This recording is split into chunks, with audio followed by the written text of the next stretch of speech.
do not disturb. And open up YouTube. I think I'm live. Yeah, I am. There we are.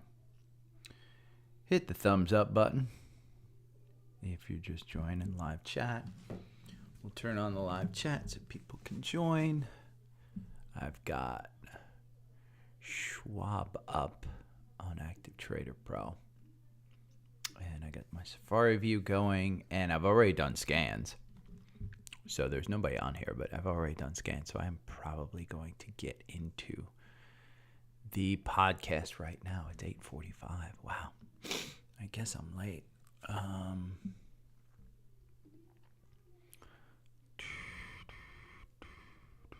Let's see, Mara. Bum, bum, bum. Bum, bum, bum, bum, bum. Bum, bum, bum, bum, bum.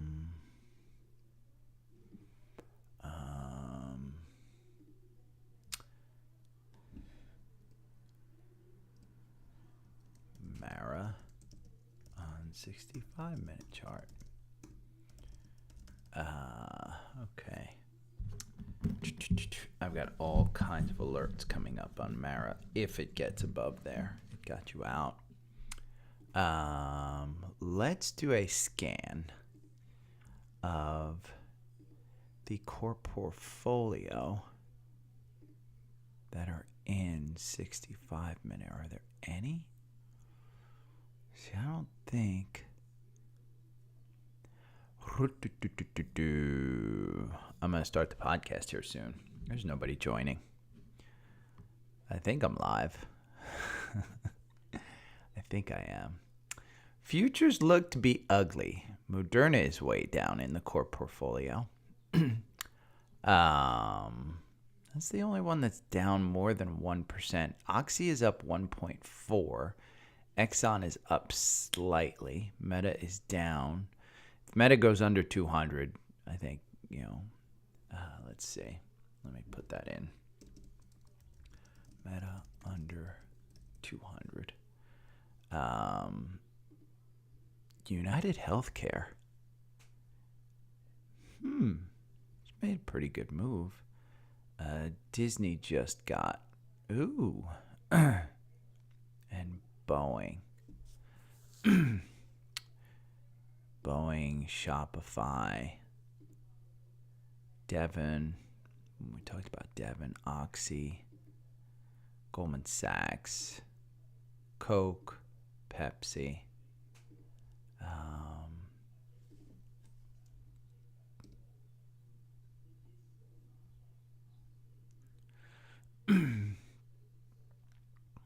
Target, Bank of America, Walmart. Walmart's just killing it. Jeez, even with freaking wow.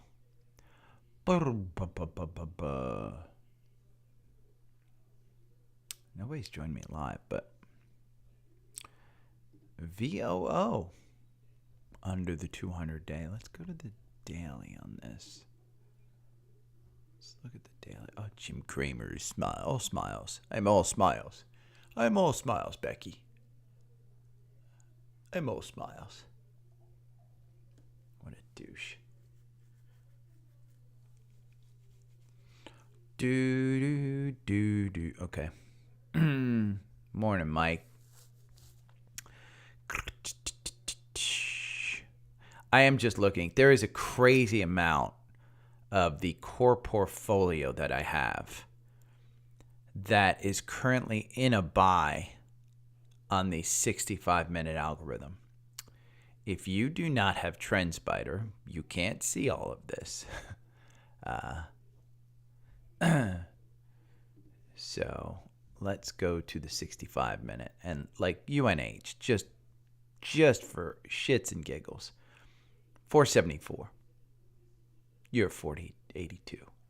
I don't think Apple is in right now? Did it get you out? Yeah, it got you out with a 0.17, so you wouldn't be in. It's just Apple's just playing with that, and it's not a super volatile stock. Amazon, not in. It's kind of not, just playing with a little bit. Not horrible. Over 8 months, 1,000 candles. You have 96 positions over 8 months. You lose 4.59%, but if you bought and held Amazon, you'd lose 18%. So it just protects you. Morning, Brian. It makes you some money. Boeing, good example.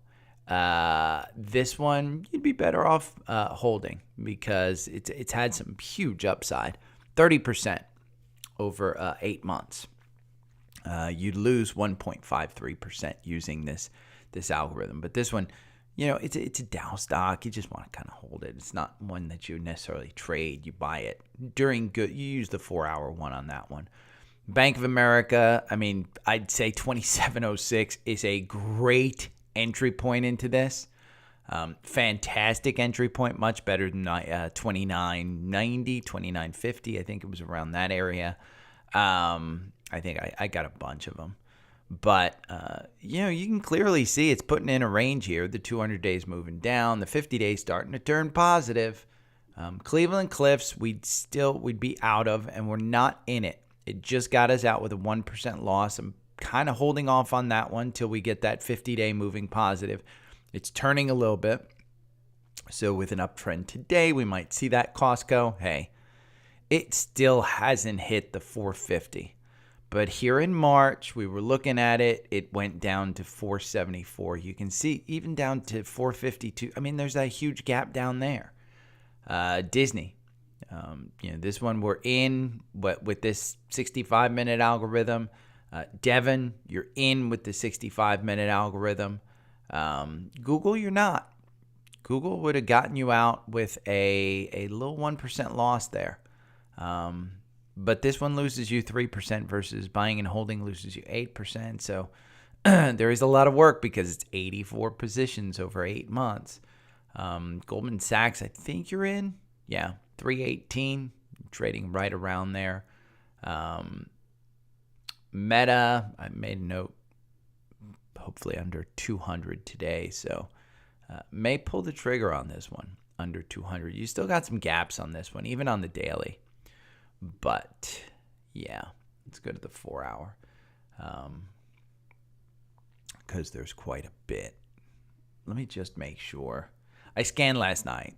Nothing should have changed from last night. We're going to do that one, and we're going to do the core portfolio. I'm just going to look at the core portfolio. Yep, just 3. That's all that was. Target, Boeing, and Simon Property Group. Okay.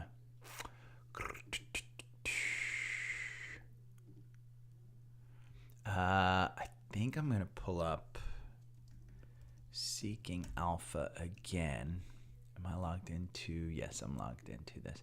Seeking Alpha, and I'm going to do SPY. Oh, you know what? I'm not going to do SPY. I'm going to do IWM. Russell. We'll do IWM. And we're going to do charting. And we're going to comparison.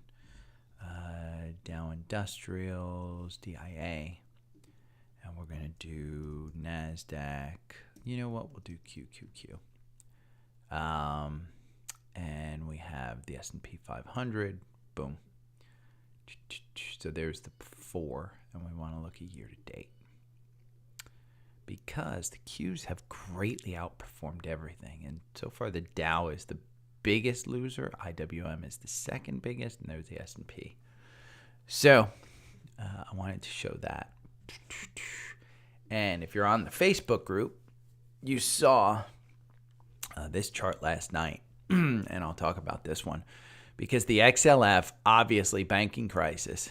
But the XLE is not far without a banking crisis. And so Iran shut down some 500,000 barrels a day. I think I brought this up. Did I Do I have it in my notes? No. I ran 500K barrels a day. I think I brought that up in my boil versus UCO. 500 barrels a day and China demand. Okay. The other thing I want to look at in Seeking Alpha is BOIL. Charting versus UCO. Oil versus natural gas. There's BOIL. Year to date. We'll bring up year to date. BOIL. Ooh. UCO down 11%. Yeah. Should I add a comparison to this? Eric, you're going to have to deal with it. You just have to live with it. If you want the genius that is Gary, you have to live with the mouth noises.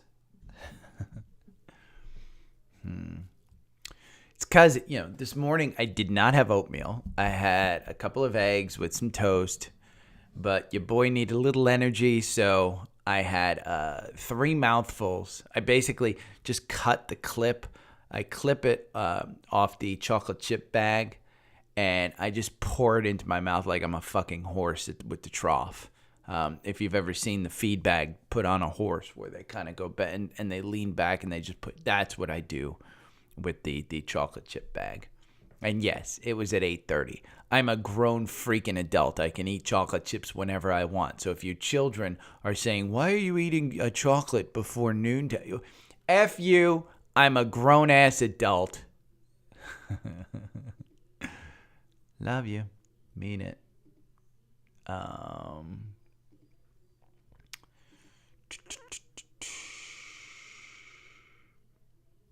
Mike, kudos to you, man. Protein shake, hit the vape, put on the wife beater, show off the guns. That's what it's all about. I've started eating eggs again. I was plant-based for a good 6 to 8 months, I think, at the end of last year. I wasn't running as much. I wanted to lose weight, maintain weight. I don't lift weights. That's my biggest problem is I do a lot of cardio. But I didn't eat eggs. I didn't eat any meat. No dairy, no butter, nothing.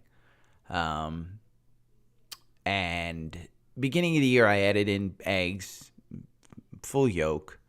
I started eating the chocolate chips again and drinking Pepsi. And yeah. Haven't been the healthiest exercise-wise. I've been, burning it off. In fact, I think it was, Saturday or Sunday? I think Saturday. I made some pizza dough. I love making fresh homemade pizza. The problem is that I typically make very large pizzas, and I live alone.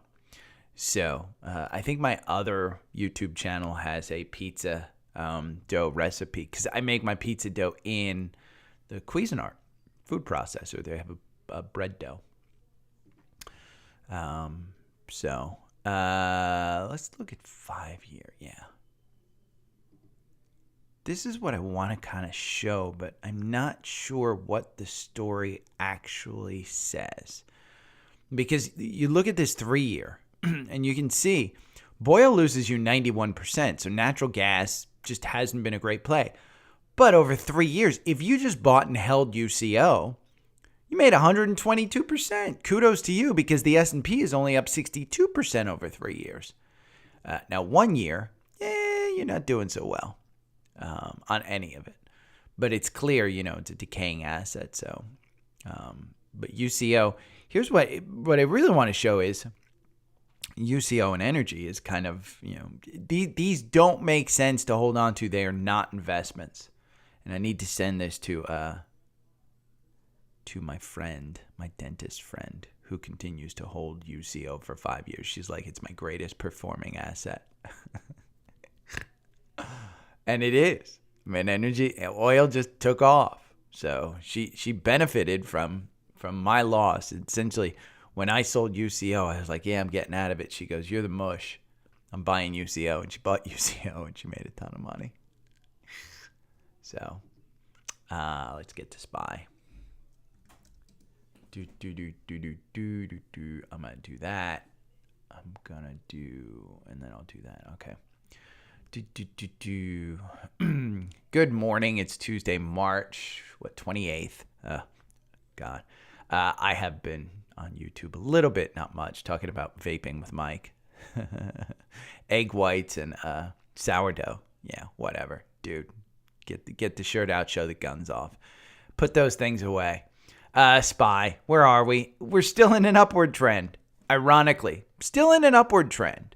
It's clear 4,000. It just doesn't want to hold 4,000. It just won't. So SPY, if you're trading options on SPY and you get near 4,000, just trade away. Trade around it. 4,000, it bounced off there yesterday and just didn't want to hold it. Absolutely did not want to hold it. The Qs, if you're trading TQQQ and stuff, we can look at our 65-minute algorithm. You're still in an upward trend.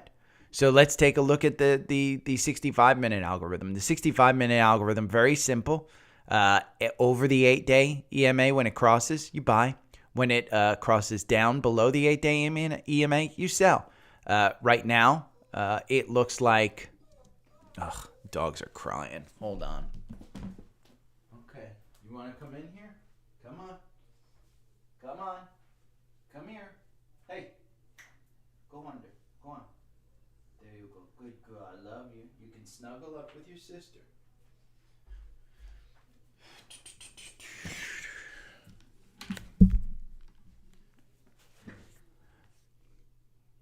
One minute in, I had to pause it for the dogs. But yeah, QQQ, it has you out. The 65-minute algorithm has you out. And it had you out with a 0.3% loss. Here's what you have to know. On the 65-minute algorithm, over 8 months, it's only 1,000 candles. I do a shallow test on this one because you don't want to buy and hold something that is an indices. I mean, QQQ is a little different. SPY you can hold, QQQ you can hold.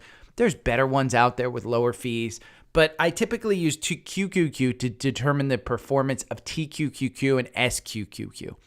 So QQQ on a 65-minute algorithm, over 8 months, there were 89 positions.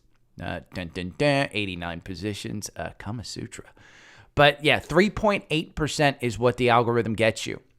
If you just bought and held, it's 1.08%. So let's take a look at TQQ on the 65-minute algorithm.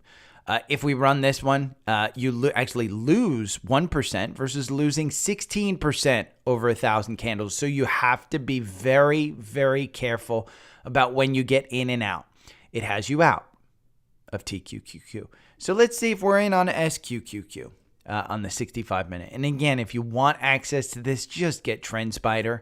Yep, it's got you in at 33.03. You're trading at 33.22 in pre-market. I have a feeling today's going to be a down day. You've got some testimony from a banking regulator who's basically going to say that Silicon Valley Bank was screwed by their management. Simple as that. They're going to pin it on the management of the bank.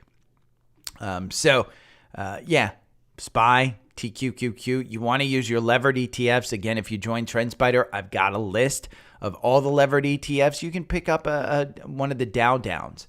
I don't even know. I think it's SDOW is the one that I trade if you want to do short Dow 30. This one has you out. Doesn't have you in yet, but it had a green candle yesterday. You might see that little cross up.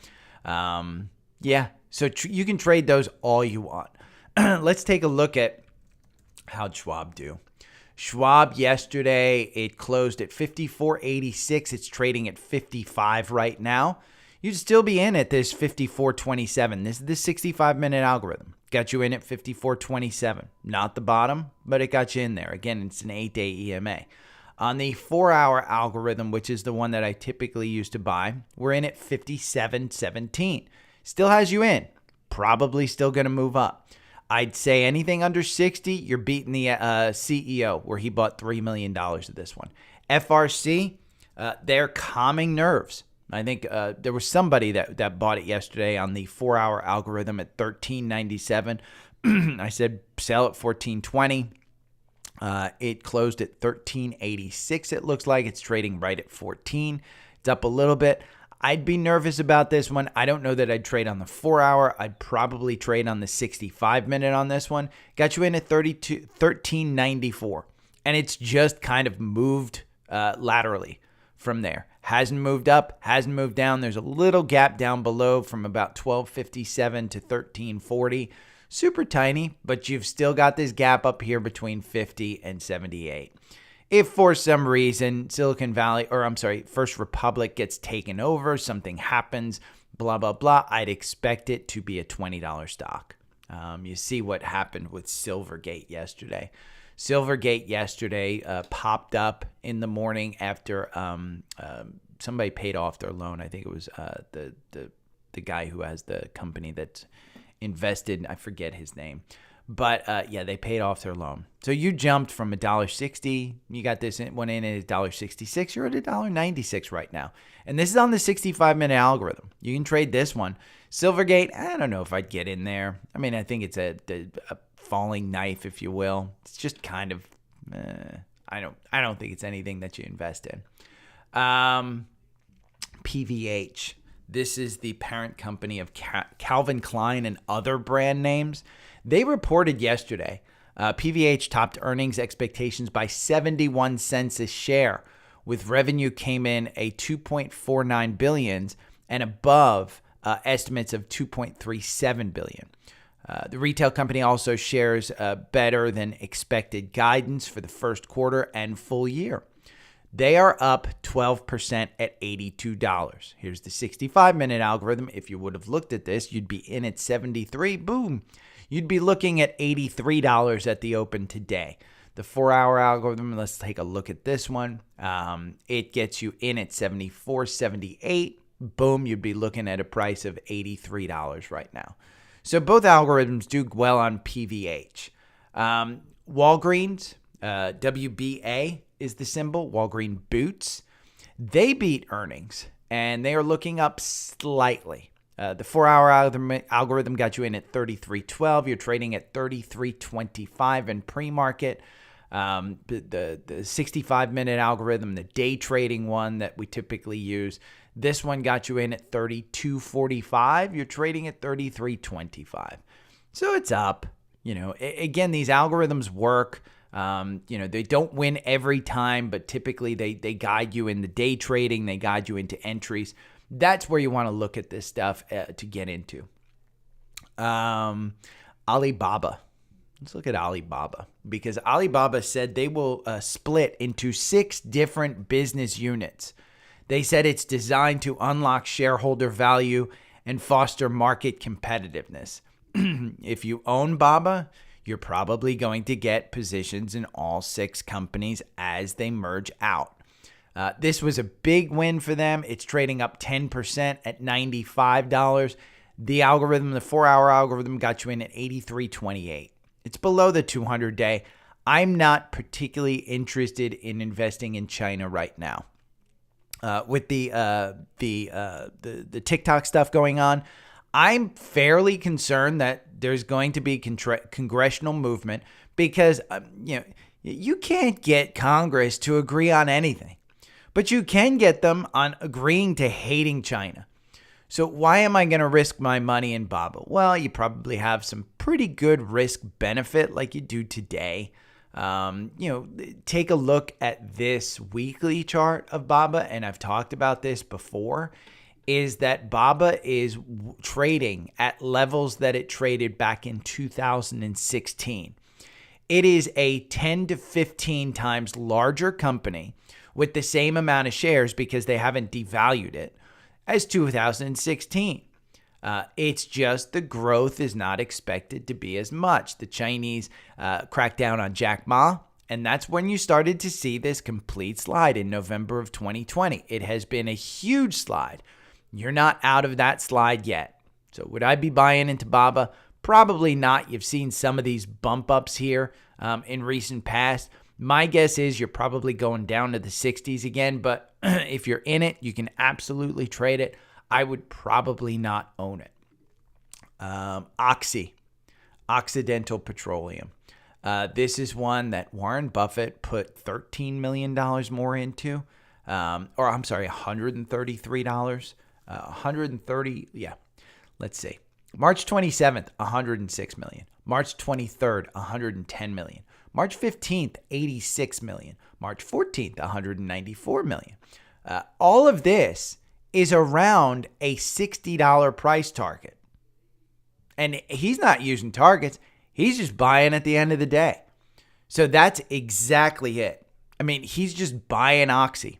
Oil is going to be down, oil is going to come to a supply-demand cliff. And essentially what's going to happen, in my mind, is the governments will not be able to manipulate this. OPEC will cut. Russian oil is just getting sent to China and India at record low prices. Iran cut 500,000 barrels a day from the Permian Basin or something. I read yesterday, and that's what caused yesterday's pop. So how do you play it? Well, Buffett's just buying Oxy. I mean, you can buy Devon. You can buy PXD. PXD has an 11% dividend. They just paid it out. This one in the algorithm, PXD, 193.53 is the buy.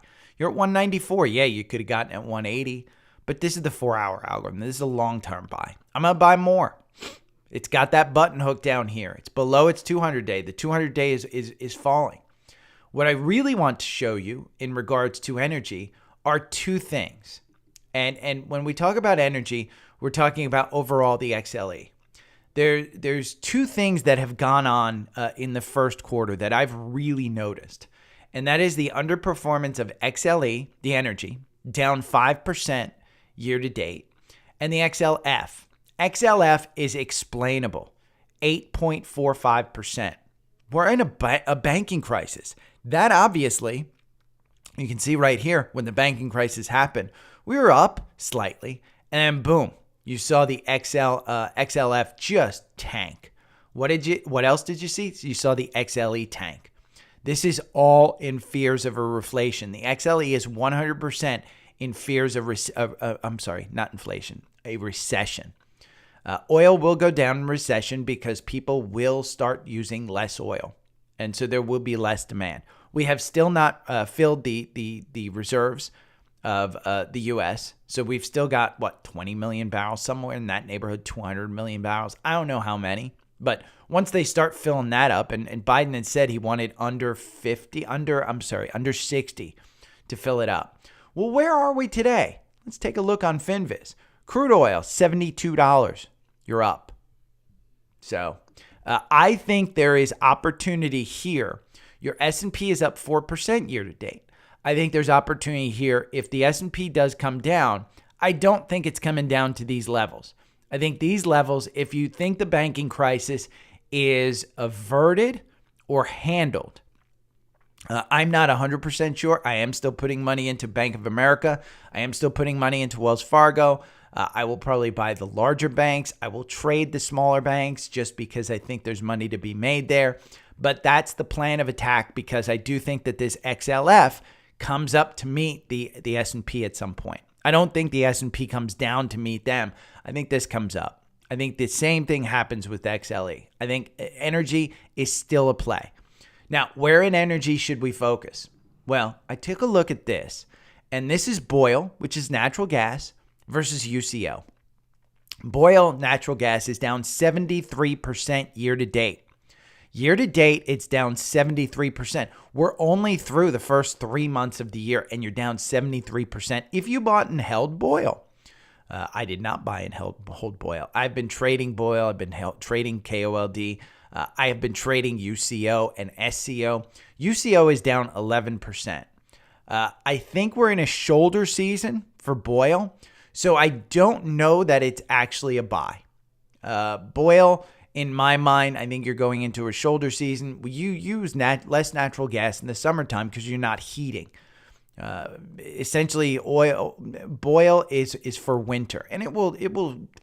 There's some patterns there for seasonality, but Boyle is just not a good one for sneeze. Let's look at Boyle on a monthly basis. We can look at. Let's go to seasonality of Boyle. And we will go back to, let's go back to October 2011. So this is 11 years of Boyle on a monthly basis. You can see April, you make money 82% of the time. So in my mind, this chart down 75%, it might be time to get into Boyle because April is 82%. You were 42% in the month of March, but it's a shoulder season. Maybe we start to fill, or Europe starts to refill their emergency reserves. They got through their winter. There is some significant technology with LNG, with some of the natural gas that's sitting off the coast on ships. They are building receiver ports in Europe. So, may make some sense, but I will warn you. I will warn you, at this time last year, I personally was looking at Shopify, and I was looking at the seasonality of Shopify. And when I looked at the seasonality of Shopify, and we went back to May 2015, and we went to a monthly basis, look at April. April last year was 100% win. And what did you do in Shopify last year in April? Let's look at a monthly, and we'll go back to April of last year. Okay, December, April, 37% down. Yeah, I mean, it went straight down, just absolutely straight down. Look at Shopify. So when you look at the seasonality, I would look at a little bit questionably. If we look at last year monthly on Boyle, and you take a look at April of last year, let's go back to April. It is up 56%. So that's in an upward trend, but look at how far down it's come. This is a monthly going back to 2011. So I do want to pose that I think Boyle may be an opportunity to trade, not to hold. I don't think either of Boyle or UCO are holding, but I do think if you find some names in here in the XLF and the XLE, specifically I own PXD, I own MPLX, I own Devon, I own Oxy, I own Exxon, I own Chevron. I own a bunch of those names that are in the XLE. I think they are set to come back. In the XLF, I own Bank of America. I own JP Morgan. I own Morgan Stanley. I don't own JP Morgan. I got rid of JP Morgan when the whole sex thing came out with, what's his name, Epstein, because I think they were complicit. And I just, morally, I don't want to buy something to do with kids and stuff like that. I mean, it's just disgusting. And I think Jamie Dimon knew it. So I just don't want to buy it while he's CEO. But I do own Morgan Stanley. I do own Bank of America. I own Wells Fargo. So I would urge you at the end of this quarter to take a look at some of these things. Those are the two sectors that I think I will be buying into for the next quarter, at least the next quarter, or holding my stuff for the next quarter. I'm not probably going to sell because I don't want to sell at a low. So that's kind of the way I'm looking at it. Let's talk about, any reaction in the market is an overreaction. Square. Yesterday I said, hey, Square with that Hindenburg research, bringing it down below 60. I think it's crazy. I said, buy it at 60. You're at $64 right now. It's down in pre-market. I think you're coming back to fill this gap between 65 and 72. If you want to make some money, buy Square. Your boy owns $20,000, $30,000 worth. And it is at a significantly higher price. I'm down like 30 or 40%. I've been buying on the way down. Not big lots, though. I bought big lots on the way up. I haven't been able to dollar cost average my way back, but I am a believer in Square. Honest to God, I love the product. I love Cash App. I love all that stuff. So I use it. I buy it. Simple as that. Let's take a look at something that is, I noticed this today. Now, this isn't something that I would invest in, but Oscar Health. Oscar Health is my personal insurance company. I have them through the healthcare.gov marketplace. I am not a fan. I have a $9,000 deductible. They charge me something like $600 a month for a $9,000 deductible. It is crazy. I get no benefit out of this because I got to pay $9,000, and your boy is pretty healthy. Even though I'm shoveling in chocolate chips, I'm fairly healthy. But Oscar Health is up 36% in pre-market. Why? Because they announced a new CEO. The founder is stepping down to CTO to report to the CEO, and the CEO is a new, well-known person in the healthcare insurance business. So they think he's going to bring about profitability. Well, if you got in on the algorithm, 365 was the buy. You're up at 489. Again, you're up 36% just in pre-market. I think it's hype. I think it's just, hey, this guy has to show that he can actually run the company. They asked him, what are you going to do to bring about profitability to this company?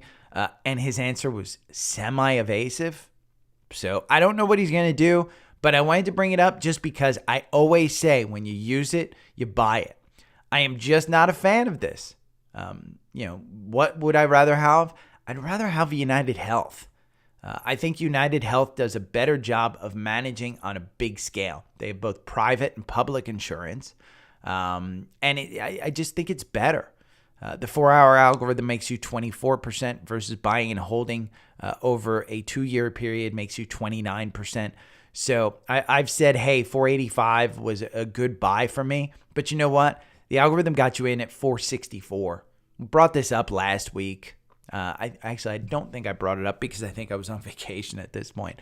But 464 was when it was in. And again, if I'm on vacation and you don't have TrendSpider, you're not getting these alerts. But if you had TrendSpider, you would get these alerts. So, yeah. I wanted to bring that one up. Now, the other one that I wanted to bring up, and then we'll go into FRC and all of that stuff, is the 65-minute chart on Mara. Because I've said, hey, I thought Mara was a buy, and I think it's going to 10. Well, the 65-minute chart got you in and got you out in the next candle. It's been a loser. Here's what you have to know about Mara. Yeah, you lose. But over a 8-month period on the 65-minute, you make 112% versus losing 40% on the actual asset. So it protects you from the way down. You are not in this one right now. In my mind, I think if you cross this 200-day at 699, in pre-market you're trading at 704. So I think if you close below that 200-day, you probably could get back down to here where the 50-day started to move positive at 615. You did have this golden cross, and that golden cross was good because you started trading at 676. That's where it crossed up. You got all the way to $9. It's a pretty good move for a golden cross. Now you've got this issue here where the 50-day starting to turn. The 9 and the 21 are already negative, but your 200-day is still positive. Your Bollinger Bands are wide open. Wait for them to cinch up a little bit. Wait for this one to come down a little bit. I see this kind of putting in a little bit of hesitation and moving down below here. So I'd wait for the candles to show you where it's actually going. But since I brought it up, I wanted to bring that up. Let's talk about Meta. Meta on the 65-minute, if you wanted to trade it, I say Meta under 200 is an absolute buy because I do think at some point, Mark Zuckerberg is just cutting costs. He is cutting costs. They don't have a revenue problem. They have a cost problem. He's basically backing out people's bonuses. He's laying people off, saving billions of dollars a year in salary. He is basically using this as a year of efficiency, to use his words. Under $200, I think it's a buy. Right now in the 65-minute algorithm, it is not a buy. And if you're day trading that one, it's not a buy. I don't know why you day trade it, but if you do, you do. This one had a buy at 184. I think once it crossed that $200 point, I think anything you get back down to under 200, I think you can buy it. I'll probably start a new position in that one as well. So there, that's what I wanted to bring up. Oh, let's look at FRC. FRC, and we'll look at DPST as well. On the 4-hour, you're still in FRC. You're still in it, 418 to 65. I don't know if I went over this earlier, but the 65-minute algorithm, FRC, you're still in at 1394. I think I did go over this one a little bit before. FRC, you're still in that. DPST, I know I went over Schwab, but DPST, let's take a look at this one. 65-minute algorithm, you're at 734. You're trading in pre-market at 774. I think anything around close to $7, between $7 and $7.50, I think you're fine in this one. Again, I think this gap up here gets filled once these banking crises happen, and it's fine. I think when you get testimony today from one of the Fed officials that says, hey, it was just Silicon Valley Bank management taking risks that they didn't need to take. They didn't have a risk manager. They didn't have anything set up if they had a bank run. And so, boom. Yeah, I think that could set off some type of confirmation that the banking, the regional banks are backstopped. They don't have a problem, blah, blah, blah. Let's talk about scans. We'll go back to a 4-hour algorithm to talk about scans because that's typically what I look at for entry points into some of these stocks. And they're stocks that I think you should invest in. Target, 159.45. You're trading at 159.12. I think you do have this small gap. It's been filled. You really don't have any gaps below. Are you upset that you buy into Target at 159? Nah. Are you upset that you bought into Target at 160? Nah. You know why? Because you have a very large gap back here that goes all the way to 212. And I think that's where you're going. I think this one up. You get the banking crisis. You may get a death cross here. You might pull back down to 148 or so, which I would tell you to buy into. But Target is one of our core portfolios. I own it. I think my average purchase price is about 111 or so. I've just been adding to it. I brought that purchase price up a little bit because I have added to it at about 140, 150.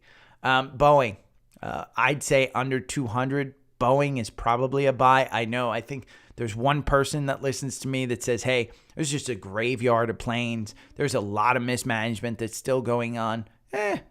I think you've just come down from the heights.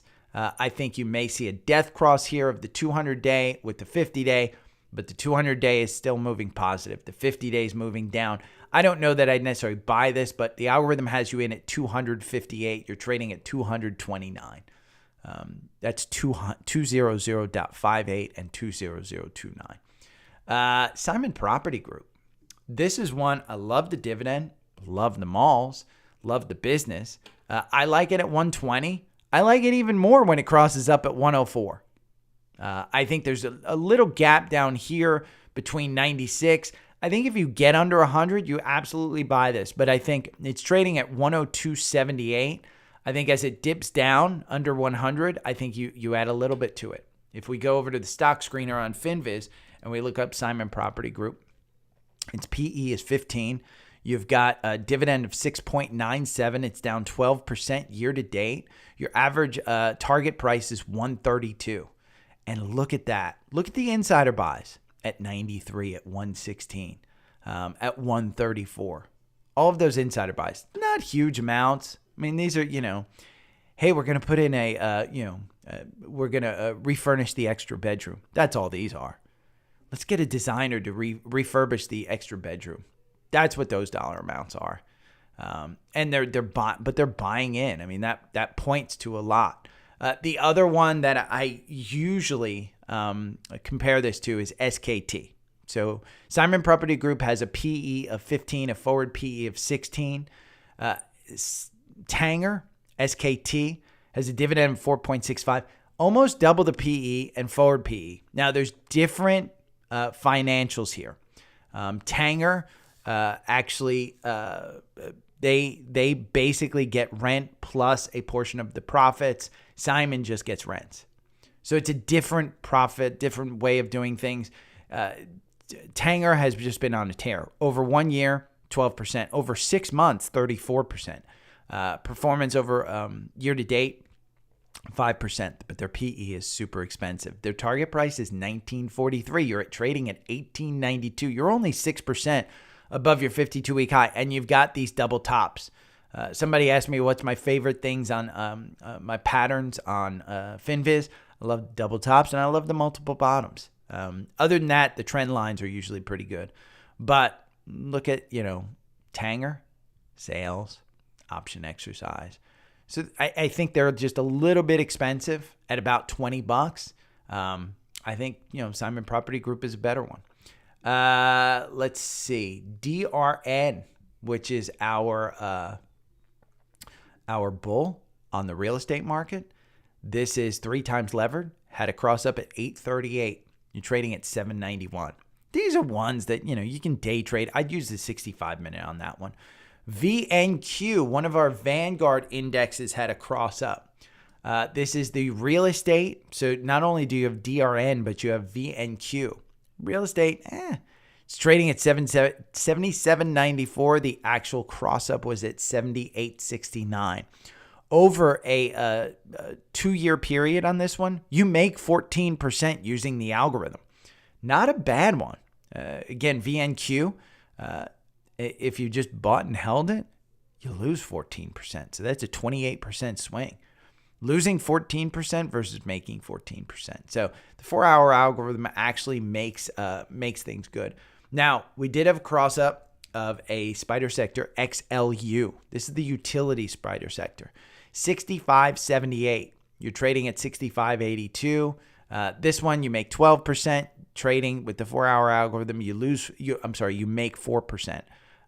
Utilities, typically in a time of recession, utilities are where people flock.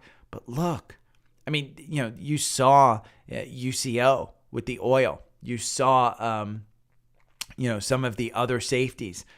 But this one hasn't been a safety. You've gone all the way from 71 to 65. It's a good time to get into this one. If you want to buy and hold a spider sector that gives you a pretty good, I think they give a pretty good dividend, 3.16. Year to date, it's down 6.71. Utilities, energy is just more expensive. That's essentially what I think it's telling you. XRLE, this is the XLRE, is the real estate. Again, 3 real estates, DRN, VNQ, and XLRE, a spider sector. For the real estate, 35.39. This one, the algorithm makes you 32%. You lose 9% with just buying and holding. So it's probably a pretty good one to use the algorithm to get into. You win 55% of the time on that one. So pretty good win rate. Pretty good. Average win is 4.29. So you don't win much, but you win a lot. HST. I put this one in. This is Host Hotels. This is one that I have in my own personal watch list that I liked trading during the pandemic. I should say that because over 2 years, this one, the algorithm loses you 13%, whereas you buy and hold, you only lose 11%. But I saw it yesterday, and I looked at the history of this one on the 4-hour chart, and I said, it's pretty low. And it tends to, when it hits this point, it tends to pull back to the 200-day. Now, you did have this death cross. You've got this gap up here between 17 and 18. You're trading at 15.18. So it's not a bad one. Host Hotels, we can look at the PE and things. 17 PE, so it's fairly expensive. Dividend 3.17. You're down 18% for 1 year. Down 5.67. We take a look at some of the, these are sales at 21 and 19. So they're selling at 21 and 19. They're saying it's a little too expensive. It's at 15. So it crossed up. I think that's a good one. Delta Airlines. I like to say, hey, Delta, when it gets down near 30, they're going to pump this effer up. 32.14 is the cross up. It's trading right there at 32.13. You got a gap here at 34 and 35. It's probably going to get the death cross here. I don't know that I'd necessarily buy it today, but I think if it dips under 30, I think you get some hype to rally to about 35. That's typically what happens to this one. Just simple O. Realty Corporation. This is a huge, I think they pay a really good dividend if I'm not mistaken. 5.04%. The PE is 42. So it is super, super expensive. Down 4% year to date. Over 1 year, you're down 9%. Average target price is $70. You're trading at 60. You're only 9% above your 52-week low. You're 19% below your 52-week high.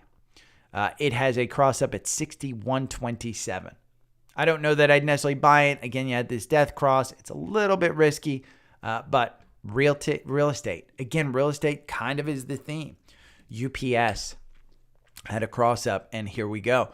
Ascending triangle, 181.42. This is a secondary cross up. It's just kind of putting in that ascending triangle up. You haven't broken the top side. You're close to it. But again, I think this is a $200 stock in a healthy shipping market, UPS. Cisco had a cross up. And Cisco is in the Dow, I believe. Or not the Dow. I think that we're down to the NASDAQ. 48.68 was the original buy-in on March 15th. Your ex-dividend date is April 4th. So if you want the dividend, buy it before April 4th. This is just a secondary cross-up. You're seeing it go up. I think anything under 50, you're trading it right at 50. I think anything under 50 on Cisco, I think you're doing okay if you want to buy that one. Keurig, Dr. Pepper, not Kellogg, Keurig, 35.20. The reason I bring this up, it's under the 200-day. The ex-dividend date is coming up on March 30th. If we look at KDP, I am a bigger fan of Pepsi and Coke. This is a 2.28% dividend. PE is 34. It is super expensive. You are 15% below your 52-week high of 41, but you're only 5% above your 52-week low of 33.35. It's trading at 35.10. The average target price is 39.61. So I think you do have some options in this stock. Now, look at these. There's a bunch of sales here at about 34 within the last few days. So they're buying at 34. They're buying at 34. That's a good news for this stock. That's why I included in this one. If you want a short-term beverage company, I think this one may be one that's coming up. CSX, this is part of the railroad. Railroads have just gotten killed since that Ohio thing. This one, the last three purchases on the algorithm have been a loss, but I figured I'd bring it up. Their earnings are coming up April 20th. 28.77 is the buy-in. You're trading at 29. Market just opened up. DLTR, Dollar Tree. This has been beaten up, and you've got gaps above here. Doesn't mean it's an automatic buy, but the buy-in is at 139.55. You're trading at 140. The gaps are up here at 155 to about 163. And there's two gaps, one that was filled and then one that was created on the way down. So it's an interesting kind of chart. You do have earnings to go along with this. This one just seems to be beaten down. Another one that I went over recently that just had another cross up is Warner Brothers Discovery. 14.34. The last one got you out with a 0.91 loss. You're coming off of January, which was a 56% gain. You still have a gap up here to 17.32, which would be a pretty good jump. I think this is fine. David Zaslav is a great CEO. I think he'll do pretty good with that one. I personally like that I get HBO for free because I subscribe to AT&T at home. So Southern Company, this is a utility. It's a secondary cross-up. We've gone over this one before. Anything around $60 is great on this one. The buy-in was at 64.33, March 3rd. You got their earnings coming up on April 26th. It's a utility. SO. I think they own Georgia Power, which is my power company. Ironically, I just looked down at this. April, 91% over the last 11 years. For Southern Company. Maybe it's got to do with the earnings. Could be. Their earnings are coming up April 26th. That's it. 38 minutes. Let's go over the sponsors. If you're paying more than $30 for your phone bill, Down below is a link to Visible. You'll save $20 off your first phone bill. I pay $25 a month. That's a $5 phone bill. Unlimited. 5G service. I have been next to people with Verizon who are paying $100 a month, and I wind up getting better speed. I have not noticed when I get a reduction. So if you're paying more than $30 a month, especially for like a kid or something, put them on freaking Visible. You don't need to have the same phone company as your kid. If you want a better phone plan, get them an unlimited for $25 a month. It's great. I love it. And again, the link's down below. You'll save $20 off your first month. I have the $25. I think there's a $35 version with a little upgraded 5G with some additional benefits. I don't see the need to pay an additional $10. But I have noticed a significant improvement over the past month or two. And their service, again, it's online. You don't have a store to go to. It's prepaid versus postpaid. That's why you get it at such a discount. It's owned by Verizon. It's on Verizon's network. I absolutely love it. Verizon is the best network to have. Second sponsor, if you like the charts that I show, this is TrendSpider. Look down below. There's a link. Code DSP25 gets you 25% off. I will give you access to my algorithm. I will give you access to all of my watch lists. I'll give you access to the market scanners that I use. Everything that I use, because you know what? Your boy's going to be taking a couple of days off and driving up to New Jersey. So probably tomorrow I won't have a show. You can use TrendSpider to do it. 65-minute algorithm, like I've shown you, is a great day trading tool. You don't have to sit there and watch charts because it's 65 minutes. If you want to trade on a 5-minute chart, you can absolutely do it. TrendSpider has 1-minute charts. You can do whatever you need to do and set up an actual strategy and back test it. That's what the algorithm is. It's a back tester. It shows you when it works. You don't want to trade on something that you haven't back tested. Final sponsor is ID Shop, idshop.com. They are my employer, and they are the reason I am driving up to New Jersey to leave the dogs with Grandma and Grandpa. I will be in Chicago and Houston in April. Working with, I think it's women's soccer that I'm working with. MLS is putting on some women's soccer stuff this year. And I'm starting that in April. So I'll be working April, May, June, July. I'll be working probably all summer. So you won't see me. So again, if you want access to TrendSpider and you want to continue that strategy, if you're listening to me and you use me for some tips, I don't see a reason why you don't have TrendSpider. Honest to God, I can't trade without it. But if you do listen to me and you do make money off these tips, that's all I ask is tip me. The tips are down below in the link tree. You can find me on, again, Square, Cash App. I have PayPal, so I have access to Venmo as well. Or any of the cash apps that you have. Just tip me. I appreciate it. But biggest thing I'd like you to do is save money with yourself and switch to Visible down below. There's no reason to have a big phone bill. Cut your costs. Okay, that's it. I will talk to you later this week. I am probably driving tomorrow, so I probably won't do a show unless there's some type of thing that happens and I decide, you know what, let me call in from the road and do a little podcast. Maybe I'll do it from the car.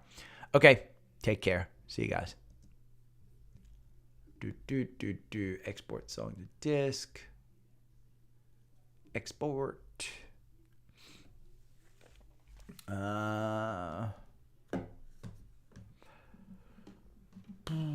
Exxon, let me look, Jonathan. Exxon, here's the thing with Exxon that you have to know. Exxon is running up against 52-week highs. And am I bullish on Exxon? I own Exxon. My average purchase price on Exxon, Jonathan, is I want to say $34, $35. I am holding a large amount of Exxon, 6 figures in Exxon at that price. And it went up so far, so fast, I didn't want to take, it was in a bullish run. I mean, here, I'll show you. We'll go to a weekly. I bought it July of 2021, I believe. I must have started buying in July of 2020 because I was down at this price. And I wound up losing. I mean, here, just to give you guys a look, I believe it was July of 2020 that I started buying Exxon. I said, oil's just down too far. It's got to go up. And it's been beaten down. If you look at June, Exxon went up to $55. In July, it started coming down. It was around 45, 44. So I bought a huge lot here. Then it started slipping down and I was losing money. At this point, Trader Gary said, ooh, what do I do? Do I get out? I think around 38, 35, somewhere in that neighborhood. I wound up getting in again. And then you hit the October lows. And wow, Exxon was down at 33, October 2020. This went down to COVID. And we were being told, you know what? Oil just isn't going to come back. It's hurting again, blah, blah, blah. I think I bought a little bit here. And boom. You want to know, at 38 here, here's the difference. My father said, I feel guilty about being in oil. It's going down. I'm losing money. I'm just going to sell at 38. He sold at 38. I added more money at 38. I added more money at 35. I added more money, I believe, at 40. I was done. At here, with that little dip, I was done. I said, whatever happens, happens. Continued to go up, and it was just in a bull up until June of 2021. I believe that I said, hey, June of 2021, we're at an all-time high at oil. I don't know that I'd necessarily buy right now. And you can look back on the shows. But yeah, you lost money. I'm still holding it. Should I have gotten out at 120? Maybe. I think I sold some at 120 at the end of last year. I want to say 110, I think I sold. Performance 1 year, 24%. Your average price target is 127. Your actual 52-week high is 119. You're only 11% off of that. If I can get into a stock that is 11% down from its 52-week high, and it's during this time, here, look at that. Or I'm sorry, look at this. This is what I want to show you. XLE is down 5%. Year to date, Exxon is down 4.21. So, yeah. Hopefully you're still around, Jonathan, and listening. But I like Exxon. Now, what do I like a little bit better? I think I actually like PXD better. And the reason isn't anything other than when you look at XOM, their forward PE is 10. So they have to grow their earnings, but their forward PE is 10. It's only a 3.44% dividend. And remember, you're 11% off your 52-week high. When I look at PXD, their forward PE is only 8. Their dividend is 14%. They're 27% off their 52-week high. Completely different company, completely different capital structure, completely different things. So I do think, look at this, buys at 254 in November. Not much, 99,000 and 148,000. They're selling at 257. So I think 240 to 257 is where they like this stock. The average target price is 259. They have said with oil over $50, they will pay, with oil between 50 and 60, they will pay a 5% dividend. With oil between 60 and 80, they will pay a 6% dividend. With oil above 80, or I'm sorry, a 10% dividend. With oil above 80, hats off, they don't know what dividend they will pay. But they're currently paying a 14% dividend. And now look at the PXD chart on this. You can see how far Exxon is up over the 200-day. PXD has just been killed, destroyed, and you got this buy at 193. So do I think it's coming back up to the 200-day at 225? I think so. So, Jonathan, hopefully that answers your question.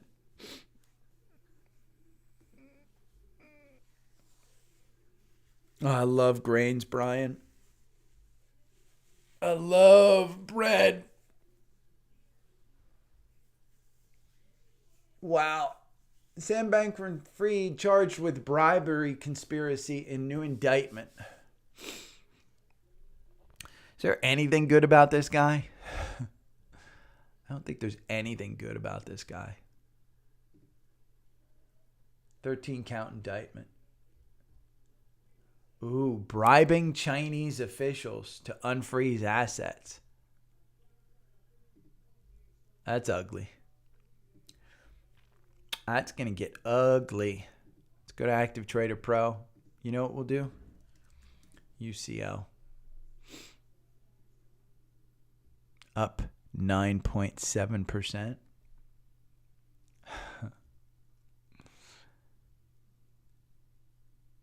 Oh, I'm sorry, it's down.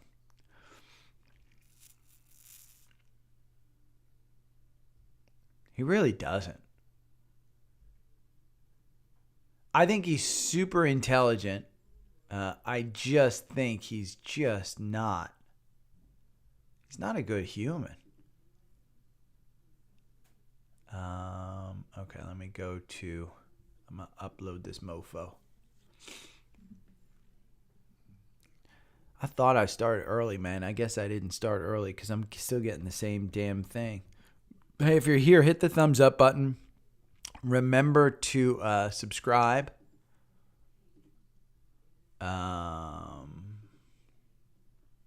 Hit the subscribe button. It costs you nothing to hit the subscribe button.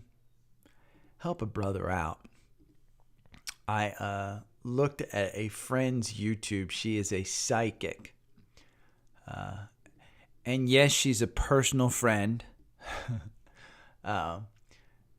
No, I don't believe in psychics. She reads cards. And no, she's never read my fortune, never done anything of that stuff. I am pretty honest in that, hey, you do what you want. I think you're Kelly OG of the psychology world.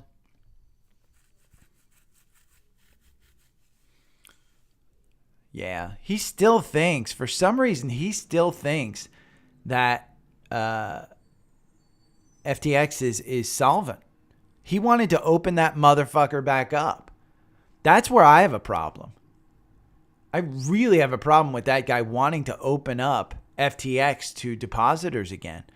Now, I will say the big thing, I mean, when you look at, there's a Madoff documentary that's on, I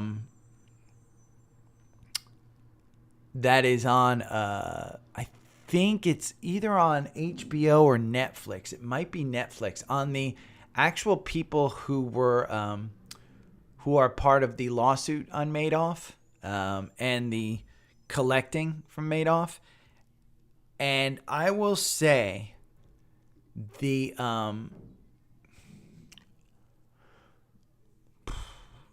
only people that made off from Madoff's, nobody was made whole. But the lawyers and the people involved in recovering assets made billions of dollars in fees. Now, my problem is, I don't have a problem with lawyers being paid for their work. But when you go to, and in this particular documentary, they went, oh, you know what, Brian? I forgot to put that up. I'll look at them in a little bit. But when you watch this documentary and you see how much money the lawyers made and how they went after this, there was a couple who lived out in California who basically took their money out of Madoff's fund. And it was like 2 years before the actual Ponzi scheme was discovered. The lawyers went after these people and they made them sell their house. They made them sell everything because they clawed back every bit of money that they took out of Madoff's fund. These aren't rich people. These aren't super wealthy. These are people who just, every day, they're like me. And I know a lot of people would consider me wealthy and consider me, part of the elite. But sorry, but if you come back to me 2 years from now and say we need a couple of $1 million that you just pulled out, I don't know what the fuck I'm going to do. Honest to God, that it's just scary.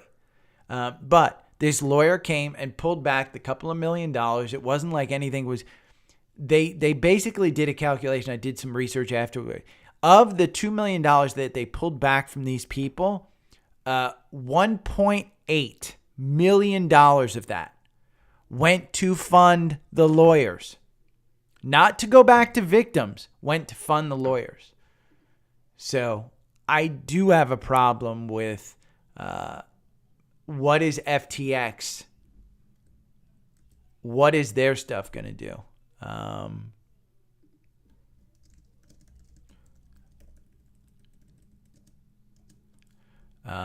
Notes for this show. QQQ, DPST, F Schwab. I didn't look at that one. Apple. I didn't look at Roku. I looked at Mara. I didn't look at Riot. I looked at Square. Peloton. Boyle. UCO. XLF. XLE. Baba. Meta. I'll put those in. We'll put the notes up.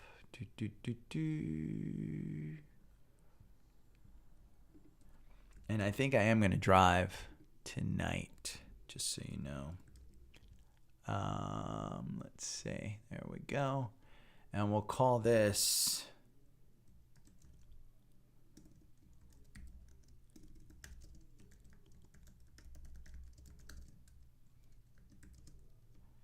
XLE, XLF. Market update. I think I said I'm going to drive up tomorrow early enough in the show that I don't need to post that in the title or the description. Publish now.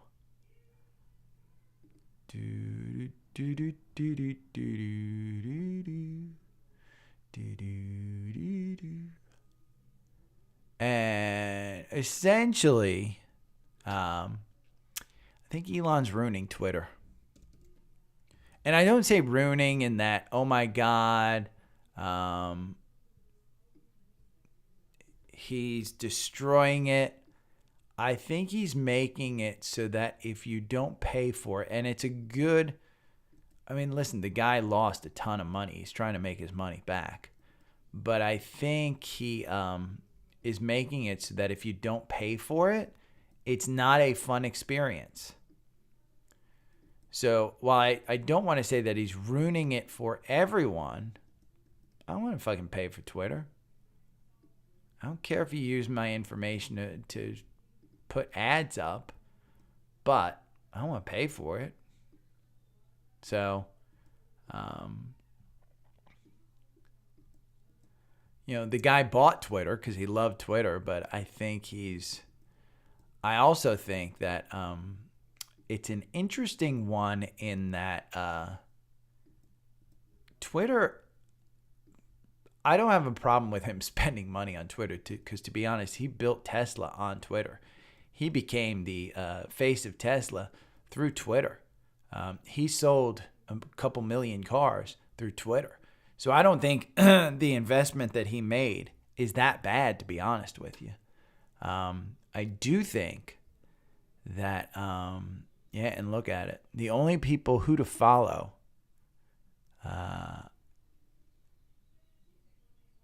I'm just not sure how you're going to grow your Twitter following without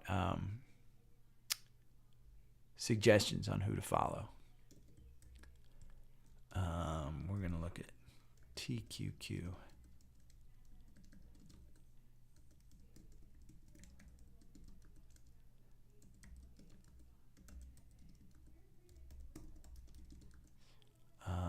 Goldman Sachs, Morgan Stanley. What else are we going to put in there? I got Baba.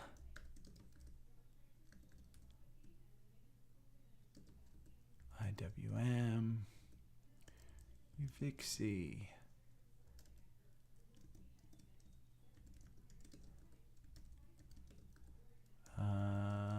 UNG. PDD. KWeb. I haven't put that one in. AMD, Lyft, CCL, VKTX, never heard of it. SI, KOLD. I got to get rid of one. We'll get rid of that. Tweet. Okay.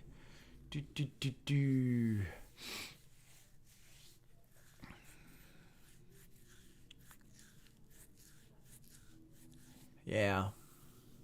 Joe Rogan's had some good podcasts.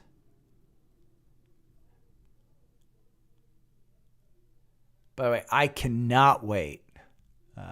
Let me just close this real quick. Analytics.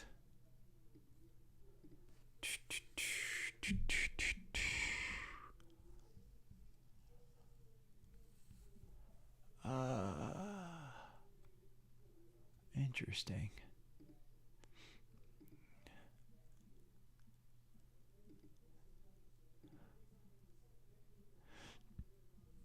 It is funny. Oh, I'm looking at some of the analytics of the podcast, and between February 1st and February 7th that week, markets were way up in January. News was going crazy about stocks. That's when most people listen to my podcast. And as we've gone along, I mean, obviously, this week isn't over.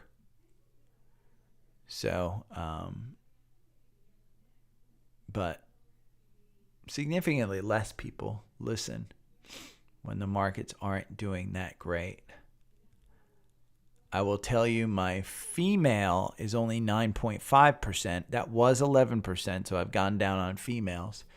Don't know why. But I'd like that one to be higher, but I think in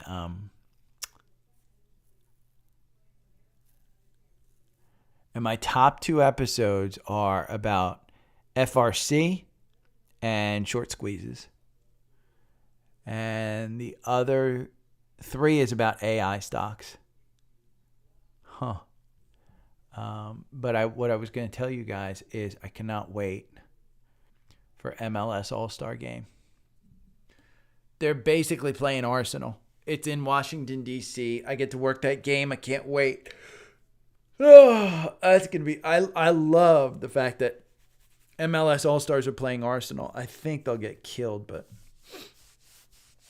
it's a sausage party. It is a sausage party. You guys, invite your female friends over. Watch the YouTube.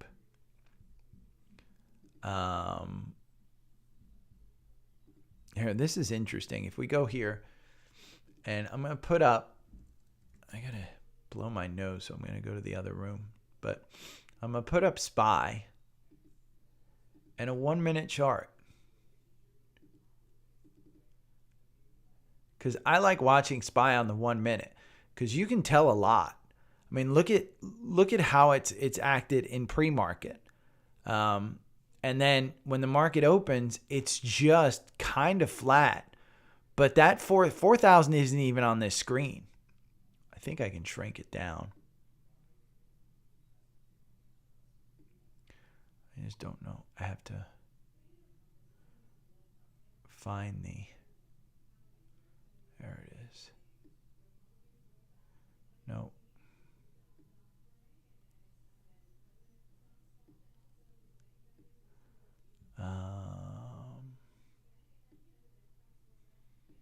No.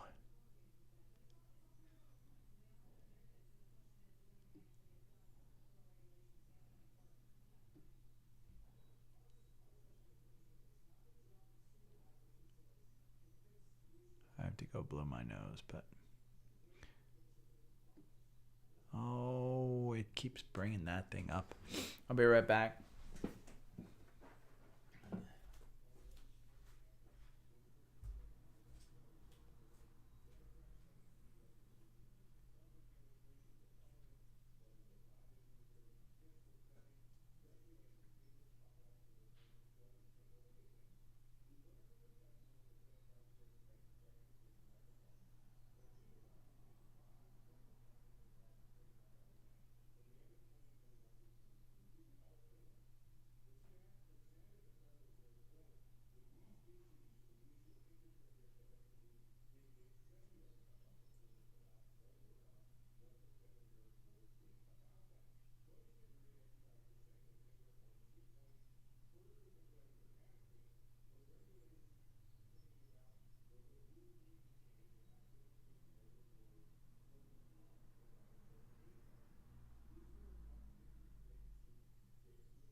disconnect.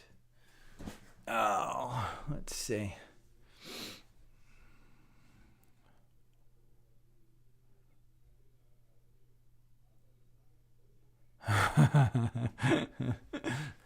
That's good, Larry. Let me see. Let me log back in. Remember, hit the thumbs up button. Anything anybody wants me to look at? I just looked, and I am down 0.6%, so I am underperforming almost the entire market. One thing that I was looking at, and it won't come out till 10:35, and I'm not sure if I'm going to be here for this one. But the 65-minute on most of the core portfolio was a buy. I do have a scanner in Active Trader Pro, and I'll pull it up here. And you can see SPY over the last couple of minutes, it's come up. It's doing it's not doing crazy good, but it's come up. And it's got confirmation on the 1 minute. If we look at a 5-minute chart, I think it's going to be just a blip. We'll zoom in a little bit.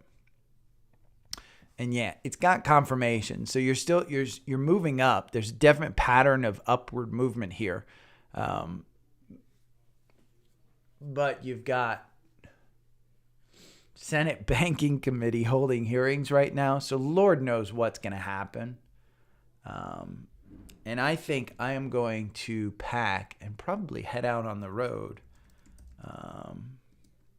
In fact, I'm going to plug in my car, I think. One that I don't know if I actually showed, but I wanted to show these indexes. I don't think I showed it. Here's the indexes for the year. And you can see year to date, QQQ is just way outperforming all of the others. And the others are in this tiny sector. I mean, you got the S&P, that's up about 4%. You've got IWM up 0.17, but the Dow Jones is super underperforming. Just way underperforming everything else. Let's see historical prices. What does this put in? Oh. No. Oh, this is just IWM. So then we'd have to add back in the comparisons. I do think that XLF and XLE come up to meet. Here we can add in comparison. We can say QQQ. We can add in Dow Jones Industrial. We can add in IWM. Compare. So when you load in this chart and you look at year to date, watch how far down. I mean, that's how XLE and XLF. They are the underperformers of absolutely everything. So I think those are two sectors that I do think have to come up.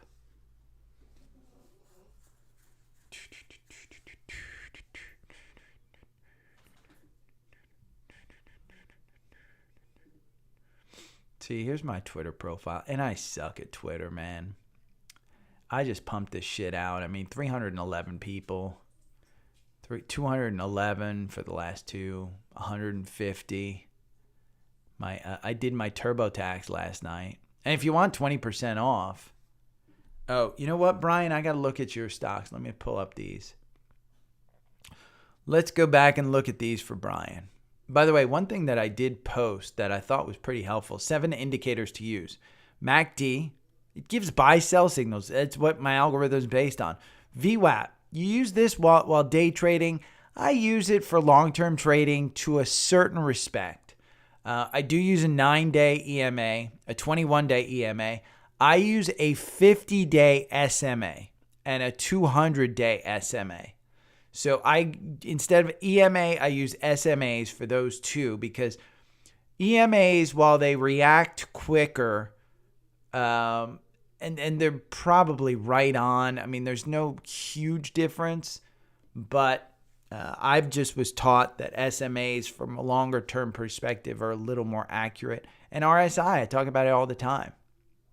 So let's see. Like my page. Mike sent me a I won't read your thing.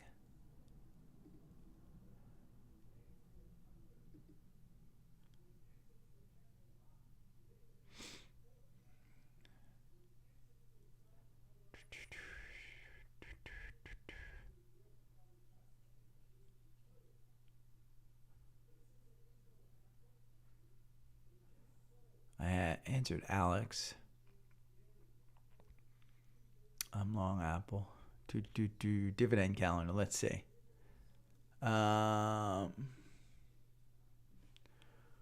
CMCT.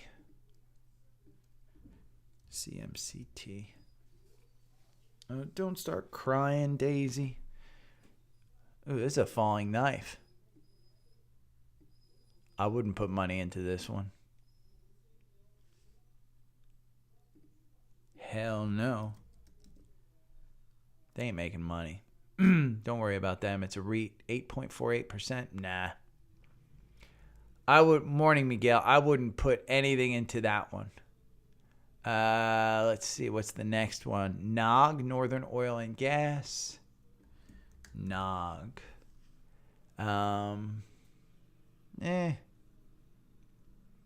It's under the 200-day, but the MACD is pretty up there. It's March 29th. It's got a 4.65% dividend, 3 for the PE, 3 for the forward PE. I know it's oil and gas. Its average price target is 44. You're trading at 29.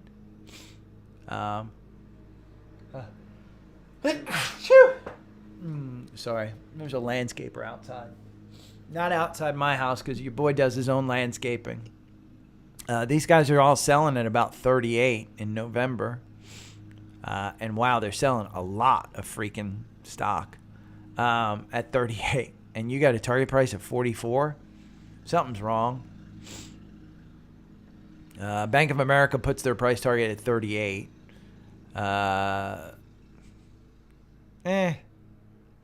I mean, if you're trading in it just for the dividend, I don't know that I'd trade in it for just the dividend. I would trade for it to come back to the 200-day, but I don't know enough about it. I'd say you're probably okay. 28 would be a better price point to get in it, but that's where the algorithm got you in it. Let's look at so if you had a trend spider, you could look and get into that. Safe. Let's look at safe.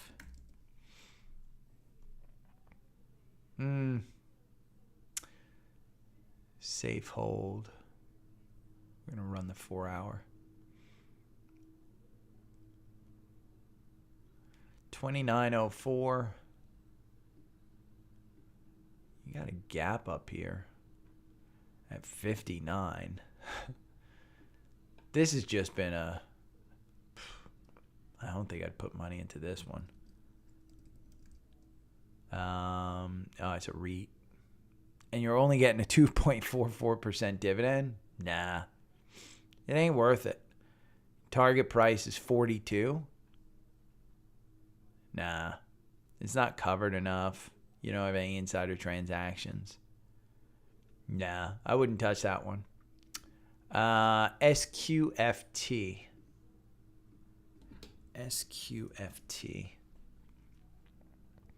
Oh no. REIT? Nah. I wouldn't touch it.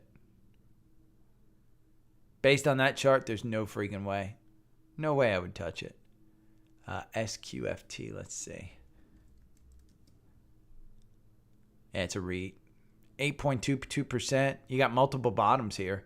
So you got some type of support at about $1, but you're only at $1.08. Your 52-week low is 92. So you're trading right about there. Nah, for an 8%, no, I wouldn't take it. Your average target price is only $1.50. So I don't like that one. Town. TOWN. Town Bank. This is just banking crisis 101. I don't know enough about it, but 2781 is the buy-in. You've got a 1.2%. You got a dividend coming up. I wouldn't buy this one into this. I mean, the PE is 10. Your dividend is 3.36%. Your target price is 33. You're trading at 27. Your trading range is between 26 and 33, and you're at 27. The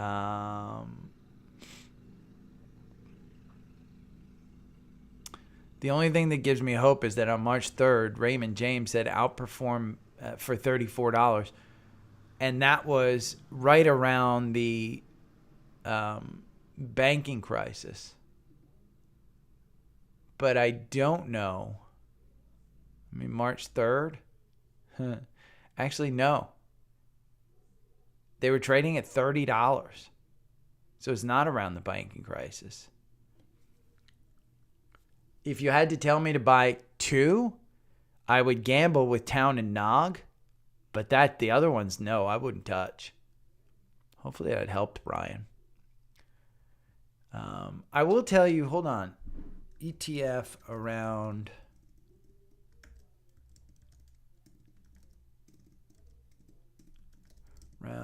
dividend, buy and sell X dates.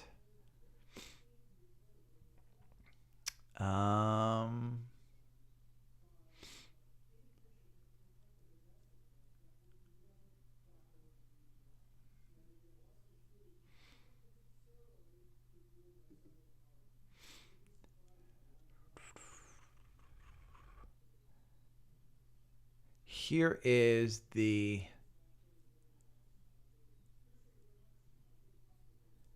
let's see, dividend captured strategy. So ETF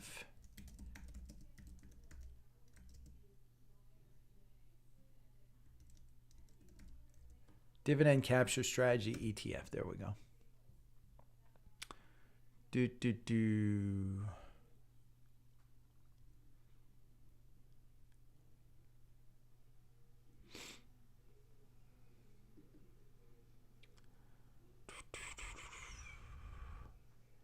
AGD.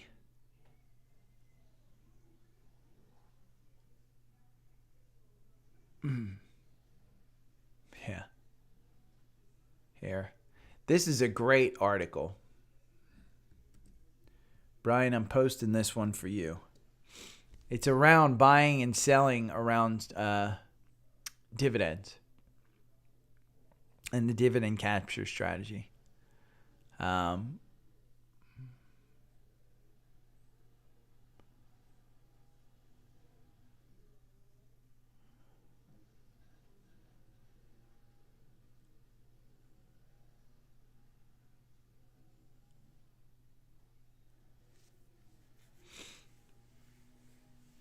Yeah.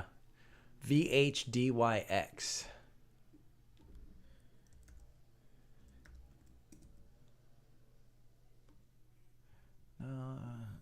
Vanguard high yield dividend.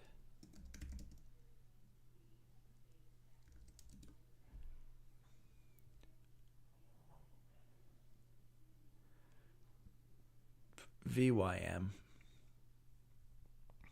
VYM is it? I think I have that in my thing. In my list, VYM. So this is VYM. We can look at a monthly. And look. I mean, that's a high yield dividend ETF. This pays a 3.22% dividend. And look at that. I mean, historic. You're going from, let's just say, I mean, that is April 2010. That's an 8% dividend, 8% month. But just say you bought here at 37 in 2010. 12 years later, you've 4 times your money plus made 3% per year. So it's not a horrible strategy, but it's not one that you can buy by itself. But I would say Brian, if you're trying to really capture dividends, I'd find about 5 or 6 stocks that don't lose the asset value and provide you a good dividend. I have several in the core portfolio, like Coke. We can look at a monthly. This one pays about I think a 3% or 4%. And you go back to 2010, the same time, and say you bought it 25. Well, you're at 60. So you've more than doubled your money, almost 3 times your money. VY, the other one, almost 3 times. It's a covered call strategy, and I won't do it justice. I will tell you there's a couple of really good videos on it. And let's see. History.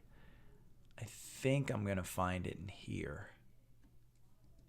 QYLD. Oh, history. I have to search my history. QYLD. Jeff, I will be happy to you. No, that's not it. I'm going to switch to my other account. Switch account. Because there's a couple of really good QYLD ones that I've watched. And QYLD on my personal account.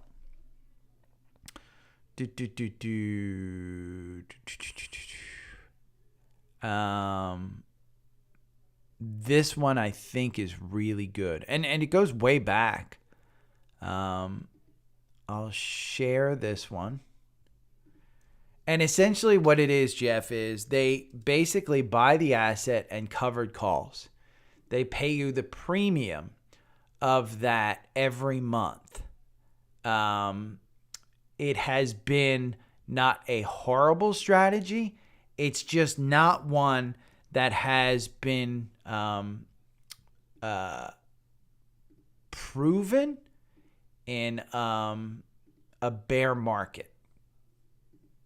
And so the question is, while it works in a bull market because you're basically buying covered calls and protecting yourself and collecting the premium, and then they sell the asset at supposedly a higher price at the end of the month, and you've been able to benefit not only covered call premium, but you've been able to benefit in the asset price going up as well. It provides a good dividend if we just look at a monthly. Let's just look at a monthly of this one. You can see in a bear market, you get absolutely destroyed in a bear market. And so while you're collecting a premium, you basically get completely destroyed. And it's one of those kind of almost triple levered ETF kind of things. And let's see. Let's look at QYLD. What do they pay? It's a 12% monthly dividend. Invest 80% of its total assets in the underlying index. The CBO, it's a NASDAQ 100 buy right index, is a benchmark index that measures the performance of theoretical portfolio that holds a portfolio of these stocks included in the NASDAQ 100 and writes or sells a succession of 1 month at the money NASDAQ 100 called covered options. So it's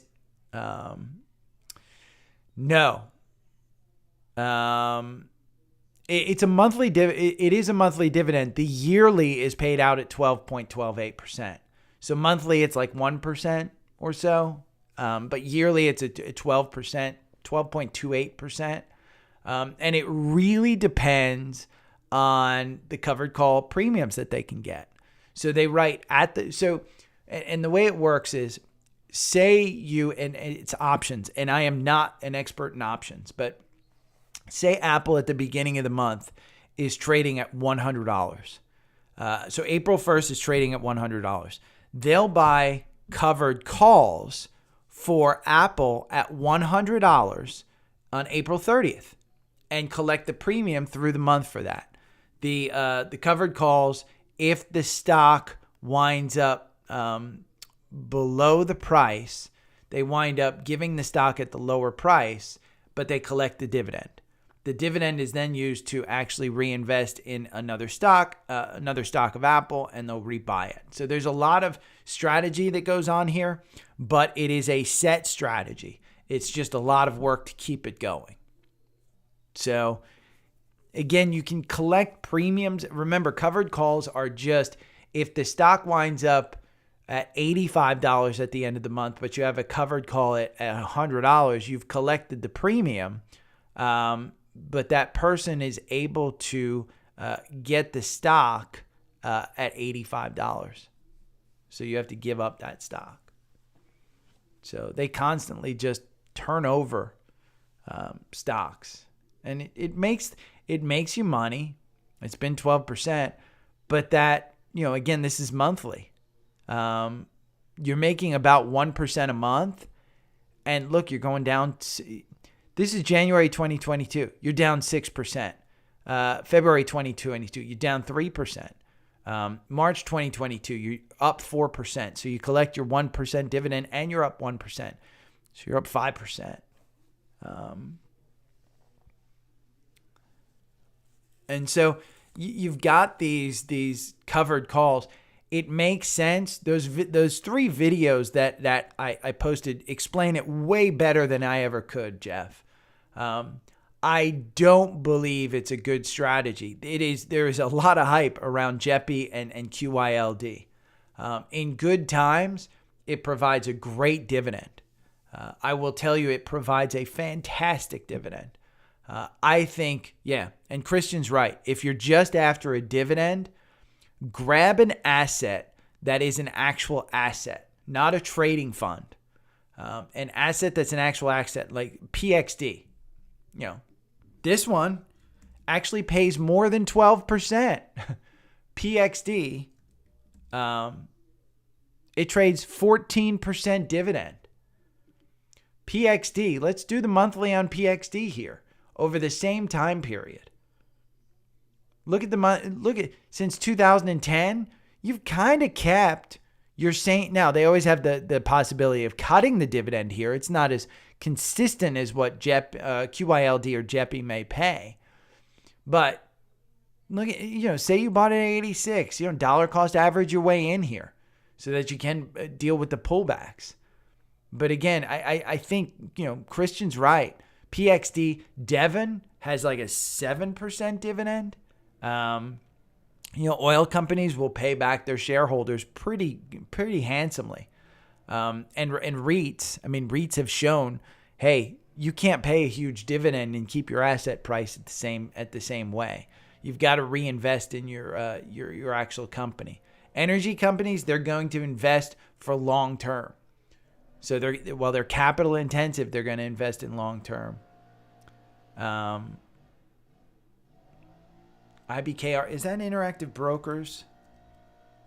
Yeah. Interactive Brokers is an interesting one.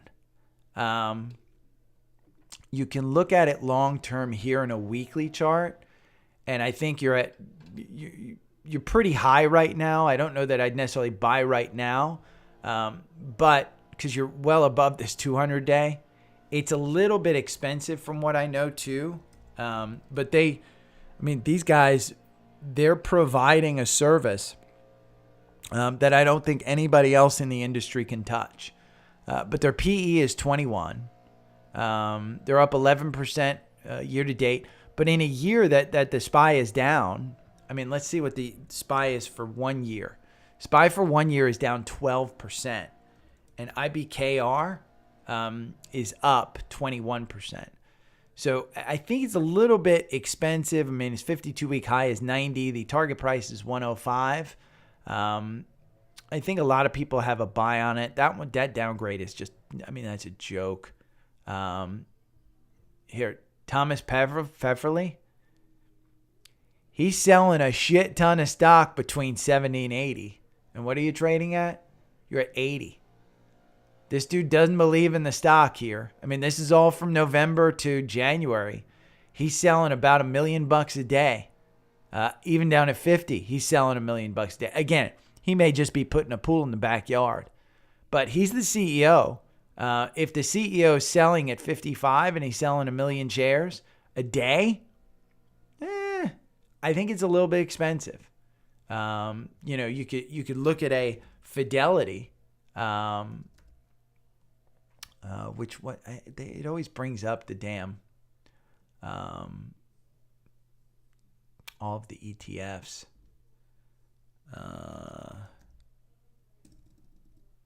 Let me see. Fidelity.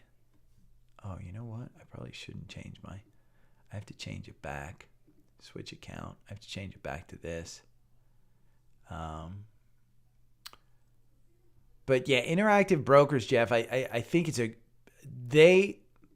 they are doing one of the best jobs that I think. Let me look. Fidelity stock. FIS. So Interactive Brokers has 21. FIS, they're not making money, but forward PE is 4.41%. They're taking a hit. But look at all the buys. That's 66. But yeah, Interactive Brokers is a great company. I actually, during quote unquote cheap money, I will tell you, Jeff, the high net worth group that I'm in, a lot of them switched out from Schwab to Interactive Brokers with a couple $1 million and stuff, because Interactive Brokers was providing incredible margin rates. I mean, we're talking, if you had a couple of $1 million in Interactive Brokers, you could pretty much get less than 1% margin. And people were using, not necessarily to trade on that margin, they were getting the margin loans and basically living off of it. They were putting a couple $1 million in and getting a loan for a couple of percent. They were like, why wouldn't I do this instead of a mortgage at 1.1%? I can just take the margin loan, have the money in the bank, be able to use it for whatever I want. And people were doing a lot of stuff like that. There was a lot of that going on.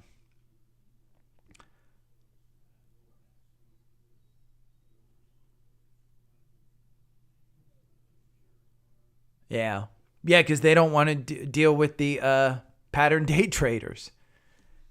25K is the minimum to get in because the pattern day trading rule. I like Interactive Brokers. I don't use them. I use Fidelity. And the only reason I use Fidelity is, I'm not using margin. This is Active Trader Pro. I don't use margin. I like their Fidelity's interest rate is about 4.2%, I think, on a 7-day rolling. So it's not horrible. I don't know what Interactive Brokers pays, but Thomas Petterly's a good, let's see. Brokers. Oh, come on. Let's see. Yeah, 4.33% on uninvested instant available cash balances. That's great. They are doing the best at attracting money. And I do think their platform provides great. I like them. I mean, I won't speak bad. This isn't Robinhood. This isn't, Webull. They have a great platform, and they do it right. Again, he attracts really good money. And I will tell you, I know of, I think 3 or 4 hedge funds that trade on Interactive Interactive Brokers. Let's see. I'm going to look this up on the 65-minute.